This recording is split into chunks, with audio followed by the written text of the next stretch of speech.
அனைவருக்கும் வணக்கம். இன்னைக்கு வீடியோவில் என்ன பார்க்க போகிறோம் அப்படின்னா, ஒவ்வொரு ராசிக்காரர்களுக்கும் அடுத்து வரக்கூடிய இந்த அமாவாசைக்கு பிறகு பலன்கள் எப்படி இருக்க போகிறது அப்படின்னு நம்ம பார்த்துட்ருக்கோம்.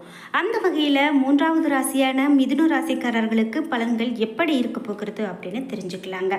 பொதுவாகவே மிதுனம் ராசிக்காரர்களுக்கு இந்த வாரத்தில் வரக்கூடிய உறவுகள் அப்படின்னு பார்க்கும்போது அதிக முக்கியத்துவம் கொடுத்து இருப்பீங்க. அதே போல் நல்ல வகையிலையும் நல்ல நன்மைகள் உண்டாகக்கூடிய வகையில் இந்த வாரம் உங்களுக்கு இருக்கும்.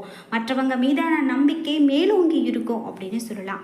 குறிப்பிட்டு அனைவருக்கும் உதவி செய்யக்கூடிய குணம் கொண்டவர்களாகவும் உறவினர்கள் உங்களுடைய இல்லத்திற்கு வந்து செல்வாங்க அப்படின்னும் இதனால் மகிழ்ச்சி உண்டாகும் அப்படின்னு சொல்லப்படுது. இப்படி மிதுனம் ராசிக்காரர்களுக்கு பலன்கள் நிறைய சொல்லப்பட்டிருக்கு. இந்த வீடியோவில் நிறைய விளக்கமான தெளிவான மிதுன ராசிக்கான பலன்களை பார்க்கலாம். இந்த வீடியோ பார்த்துட்டு இருக்கக்கூடிய நீங்கள் 12 ராசியில் என்ன ராசிக்காரங்க என்பதையும் மறக்காமல் உங்களுக்கு பிடித்த தெய்வத்தினுடைய பெயரையும் கீழே கமெண்ட் பாக்ஸில் பதிவிட்டுட்டு ஸ்கிப் பண்ணாமல் வீடியோவை தொடர்ந்து பாருங்கள். நீங்கள் இன்னும் நம்ம சேனலை சப்ஸ்கிரைப் பண்ணாமல் இருந்தால் சப்ஸ்கிரைப் பண்ணிக்கோங்க. கூடவே இருக்க பெல் ஐக்கானை மறக்காமல் கிளிக் பண்ணிடுங்க. வாங்க வீடியோக்குள்ளே போகலாம். இந்த மிதுனம் ராசிக்காரர்களுக்கு என்ன சொல்லப்பட்டிருக்கு அப்படின்னா, மிருகசிரிஷம் 3, 4 பாதங்கள், திருவாதிரை, புனர்பூசம் 1, 2, 3 பாதங்கள் அப்படின்னு பார்க்கும்போது கிரக நிலை என்று பார்த்தா ராசியில் சந்திரன், செவ்வாய், சுகஸ்தானத்தில் சூரியன், புதன், கேது, பஞ்சமஸ்தானத்தில் சுக்கிரன், இப்படி ஒவ்வொன்றும் ஒவ்வொரு விதமாக கிரக நிலைகள் அமைந்திருக்கிறது அப்படின்னு சொல்லலாம். பலன்கள் அப்படின்னு பார்க்கும்போது தொழில் வியாபாரத்தில் புதிய யுக்தியை நீங்கள் கையாளக்கூடிய காலகட்டமாக இந்த காலகட்டம் இருக்க போகுது. அதற்கு தேவையான பண வசதியும் கண்டிப்பாக கிடைக்கும். உத்தியோகத்தில் இருக்கிறவங்க வெளியூர் பயணம் செல்ல நேரிடலாம். அதனால் உங்களுக்கு நன்மை அதிகமாக நடக்கும். அக்கம் பக்கத்தினரை அனுசரித்து செல்வது உங்களுக்கு குடும்பத்தில் ரொம்ப நல்லது. அது மிகவும் நிம்மதியை அதிகரிக்கும். வீட்டிற்கு தேவையான பொருட்கள் கண்டிப்பாக உங்களுக்கு கிடைக்கும். சிலர் குடும்பத்துடன் வெளியூர் சென்று வர்றதுக்கான வாய்ப்புகள் அதிகம் இருக்குது. பெண்கள் உற்சாகமாக காணப்படுவீங்க. இல்லத்தில் உங்களுடைய பேச்சுக்கு கண்டிப்பாக முக்கியத்துவம் இருக்கும். மாணவர்கள் எதிலுமே கவனத்தோடு இருக்கிறது ரொம்ப நல்லது. சக மாணவர்களுடைய உதவி கண்டிப்பாக உங்களுக்கு கிடைக்கும். சரி, உங்களுக்கு பரிகாரம் என்று பார்க்கும்போது என்ன சொல்லப்படுகிறது என்றால், பெருமாள் கோவிலுக்கு சென்று அவள் நைவேத்தியம் செய்வது ரொம்ப நல்லது. ஏழைகளுக்கு நீங்கள் உதவுங்க. அதே போல் உங்களுக்கு அதிர்ஷ்டமான கிழமைகள் என்று பார்த்தால் திங்கட்கிழமை மற்றும் புதன், இது உங்களுக்கு அதிர்ஷ்டமான கிழமை என்று சொல்லலாம். மேலும் குறிப்பிட்டு இந்த மிதுன ராசிக்காரர்களுக்கு இந்த நாட்களில் என்னென்ன பலன்கள் சொல்லப்பட்டிருக்கு அப்படின்னு கவனிச்சிங்க என்றால், வரக்கூடிய நாட்கள் உங்களுக்கு நல்ல நாட்களாக தான் அமையுது. நீங்கள் மேற்கொள்ளக்கூடிய செயல்கள் நன்மையை தான் கொடுக்க போகிறது என்றே சொல்லலாம். குறிப்பிட்டு வாழ்க்கையில் குறிக்கோள் எது என்பதை தெரிந்து கொண்ட உங்களுக்கு இந்த எல்லாமே வெற்றியாக இருக்கும் அப்படின்னே சொல்லலாம். எந்த ஒரு செயலிலும் இந்த நாட்களில் கூடுதலாக கவனம் செலுத்த வேண்டியது நல்லது. எதிர்பார்ப்பு குரு பகவானால் நிறைவேற்றக்கூடும். மேலும் உங்களுக்கு எதிராக செயல்படுறவங்க உங்களிடமே வந்து சரணடைவாங்க. வழக்கு விவகாரம் உங்களுக்கு சாதகமானதாக இருக்கும். மாதத்தின் முற்பகுதியில் உங்களுடைய ராசிநாதன் சாதகமாக சஞ்சரிக்கிறதால புத்திசாலித்தனமாக செயல்பட்டு நினைத்ததை சாதித்து கொள்ளக்கூடிய ஒரு திறமை பெற்றவர்களாக நீங்கள் இருப்பீங்க. ஒரு சிலருக்கு புதிய ஒப்பந்தம் வரக்கூடிய நாட்களாக இனி இந்த வரக்கூடிய நாட்கள் மிதுன ராசிக்காரர்களுக்கு அமையலாம். புதிய இடம் வாங்கக்கூடிய முயற்சி கண்டிப்பாக உங்களுக்கு வெற்றியை கொடுக்கும். மாணவர்களுக்கு படிப்பில் அக்கறை அதிகரிக்கக்கூடிய காலகட்டமாக இருக்கும். விரய செலவுகளும் ஒரு சிலருக்கு காத்து கொண்டிருக்கிறது. ராசிக்கு உங்களுக்கு உடல்நிலையில் அப்படின்னு பார்த்தீங்கன்னா ஏதேனும் ஒரு சின்ன சின்ன பிரச்சனைகள் வரலாம். அதனால் நீங்கள் பெரிதாக பயந்துக்க வேண்டாம். உஷ்ணம் சம்பந்தப்பட்ட நோய்கள் தொற்றுவதற்கான வாய்ப்பு இருக்குது. அதனால் நீங்கள் கவனமாக இருக்கிறது நல்லது. பொதுவாக நிதானமாக செயல்படுவது நல்லது. பிறரை அனுசரித்து செல்வதும் இந்த மாதத்தில் உங்களுக்கு நல்லதொரு பலனை தான் கொடுக்குது. சுக்கிர பகவான் சஞ்சரிக்கிறதால வாழ்க்கை துணையால் கண்டிப்பாக உங்களுக்கு ஆதாயம் உண்டாகும். பொன் பொருள் சேர்க்கை கண்டிப்பாக இருக்கக்கூடிய காலகட்டமாக இருக்குது. ஒரு சிலர் புதிய வாகனம் வாங்கிறதுக்கான வாய்ப்புகள் கூட உண்டாகும். அதே போல் மேல்நாட்டு முயற்சிகள் இந்த மாதத்தில் உங்களுக்கு லாபத்தை உண்டு பண்ணும் அப்படின்னே சொல்லலாம். குறிப்பிட்டு பரிகாரம் என்று பார்க்கும்போது திருவல்லிக்கேணி வேங்கட கிருஷ்ணரை நீங்கள் வழிபாடு செய்து வந்தீங்க அப்படின்னா கண்டிப்பாக உங்களுக்கு நன்மையான பலன்கள் இருக்குது அப்படின்னே சொல்லலாங்க. மேலும் இந்த வாரத்தில் மிதுன ராசிக்காரர்களுக்கு எப்படிப்பட்ட பலன்கள் அப்படின்னு தெரிஞ்சுக்கலாம். அதோடு முதல்ல நீங்கள் 12 ராசியில் என்ன ராசி என்பதை கீழே கமெண்ட் பாக்ஸில் பதிவிட்டுட்டு உங்களுக்கு பிடித்த தெய்வத்தினுடைய பெயரையும் பதிவிட்டுட்டு வாங்க. அதே போல் மிதுன ராசிக்காரர்களுக்கு மேலும் என்னென்ன பலன்கள் சொல்லப்பட்டிருக்கு அப்படின்னு தெரிஞ்சுக்கலாம்.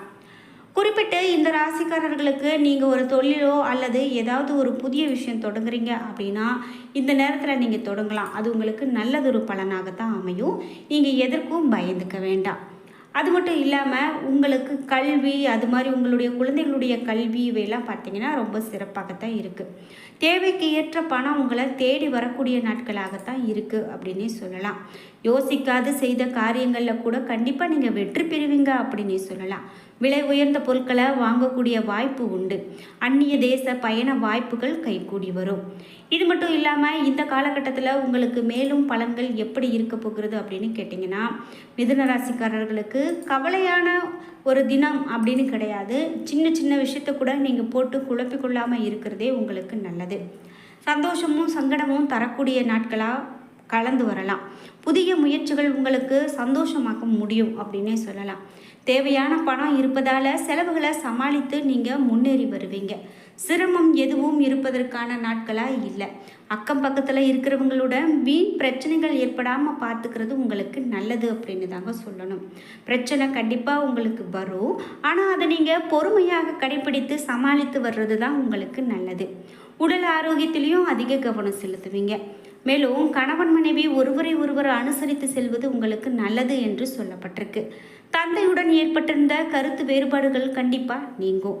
அவர் மூலமாக ஆதாயம் கண்டிப்பாக கிடைக்கும். புதிய வேலைக்கு முயற்சி செய்து கொண்டிருக்கிறவங்களுக்கு நல்ல பதில் கிடைக்கும். வேலையில் இருக்கிறவங்களுக்கு அலுவலக சூழ்நிலை மகிழ்ச்சி தரக்கூடியதாகத்தான் இருக்க போகுது. சில சலுகைகளும் கிடைக்கிறதுக்கான வாய்ப்புகள் அதிகம். வியாபாரத்தில் எதிர்பார்த்த அளவுக்கு லாபம் கிடைக்காது. கொஞ்சம் முன்னுக்கு பின் முரணாகத்தான் இருக்கும். அதனால் நீங்கள் பெரிதாக கவலைப்படாதீங்க. போட்டிகளை சமாளிக்க கடுமையாக பாடுபட வேண்டியது இருக்கலாம். மேலும் புதிய முயற்சிகள் எதுவும் இப்போது வேண்டாம்.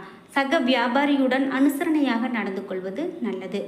குடும்பத்தை நிர்வகிக்கக்கூடிய பெண்களுக்கு மிகவும் மகிழ்ச்சியான காலகட்டமாக இந்த காலகட்டம் இருக்கும் அப்படின்னு சொல்லலாம். அலுவலகத்துக்கு செல்லும் பெண்களுக்கு பதவி உயர்வு, ஊதிய உயர்வு இவையெல்லாம் கிடைக்கிறதுக்கான வாய்ப்புகள் இருக்குது. உங்களுக்கு அதிர்ஷ்டமான எண்கள் என்று பார்த்தா 2, 6. வழிபட வேண்டிய தெய்வம் என்று பார்த்தா நீங்கள் முருகப்பெருமானை வழிபாடு செய்வது மிக மிக நல்லது. தினமும் காலையில் எழுந்து முருகப்பெருமானுடைய பெயரை சொல்லி வழிபாடு செய்து அவருக்கு தீபம் ஏற்றி வழிபட்டு வந்தீங்க அப்படின்னா போதும். அதுவே மிகவும் நன்மையான பலன் என்று சொல்லலாம்.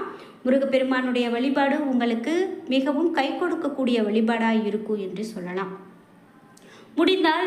உங்களுக்கு முடிந்தால் முருகப்பெருமானை கோவிலுக்கு சென்று வழிபட்டுட்டு வர்றது இன்னமும் சிறப்பானதாக இருக்கும். மேலும் எதிரிகளுக்கும் உதவக்கூடிய ஒரு நல்ல குணம் படைத்தவர்களாக நீங்கள் இருப்பீங்க. உங்களுடைய வாழ்க்கையில் வளமான வாழ்க்கை அப்படின்னு சொல்லப்போனால் நிறைய வளமான நினைவுகள் இருக்கும் அப்படின்னு சொல்லலாம். குறிப்பிட்டு இந்த நேரத்தில் நீங்கள் என்ன செய்யணும் அப்படின்னு பார்த்தீங்கன்னா, கவனம் சிதறாமல் செயல்பட வேண்டியது தான் நல்லது. இப்படி செயல்படும்போது கண்டிப்பாக உங்களுக்கு வெற்றி உங்கள் வசம் அப்படின்னே சொல்லலாங்க. அது மட்டும் இல்லாமல் உடல் நலம் பொதுவாக நன்றாகத்தான் இருக்கும். இருந்தாலும் பனி சுமை, அலைச்சல் இதன் காரணமாக உடல் பிரச்சனைகள் தோன்றி மறையலாம். வரவுகள் ஒரே சீராக இருக்காது அப்படின்னே சொல்லலாம். மறுபுறம் செலவுகளும் வரிசை கட்டி நிற்கலாம். புது முயற்சிகள் என்ற பெயரில் அகலக்கால் எதுலேயும் வைக்காமல் இருக்கிறது நல்லது. யாருக்கும் பிணை நீங்கள் கையெழுத்திடுவது கூடாது அப்படின்னு சொல்கிறாங்க. எதையும் யோசிக்காமல் யாரையும் முழுமையாக நம்பி கையெழுத்திடாமல் இருக்கிறது நல்லது. சொத்து தொடர்பான நடவடிக்கைகள், மங்கள பேச்சுகள் தொடர்பில் வீட்டு பெரியவர்களினுடைய ஆலோசனைப்படி செயல்படுங்க. அது உங்களுக்கு ரொம்பவே நல்லது அப்படின்னு சொல்லலாம். இந்த வாரத்தினுடைய இறுதியில் நல்ல தகவல்கள் உங்களை தேடி வரும். இந்த சமயம் பிறருடைய விவகாரத்தில் தலையிடுவதை நீங்கள் தவிர்க்கிறது ரொம்பவே நல்லது அப்படின்னு சொல்கிறாங்க. அதனால் நீங்கள் இவையெல்லாம் கவனித்து வச்சுக்கொள்ளணும். பிள்ளைகள் கண்டிப்பாக புத்தி கூர்மையோடு புத்திசாலியாக இருப்பாங்க. அதனால் பிள்ளைகள் விஷயத்தில் நீங்கள் எந்த ஒரு கவலையும் கொள்ள வேண்டாம். இப்படி இந்த மிதுன ராசிக்காரர்களுக்கு இனி அடுத்தடுத்து வரக்கூடிய நாட்களில் பலன்கள் இப்படி அமைய போகிறது என்று சொல்லியிருக்காங்க. என்ன நண்பர்களே, இந்த வீடியோவில் மிதுன ராசிக்காரர்களுக்கு பலன்கள் எப்படி சொல்லப்பட்டிருக்கு அப்படின்னு நம்ம தெளிவாக தெரிஞ்சுக்கிட்டோம். இந்த வீடியோ உங்களுக்கு பயனுள்ளதாகவும் பிடித்ததாகவும் இருந்திருக்கும். வீடியோ உங்களுக்கு பிடிச்சிருந்தா லைக் பண்ணுங்கள், ஷேர் பண்ணுங்கள், கமெண்ட் பண்ணுங்கள். நீங்கள் இன்னும் நம்ம சேனலை சப்ஸ்கிரைப் பண்ணாமல் இருந்தால் சப்ஸ்கிரைப் பண்ணிக்கோங்க. கூடவே இருக்க பெல் ஐக்கானை மறக்காமல் கிளிக் பண்ணிடுங்க. நன்றி வியூவர்ஸ்.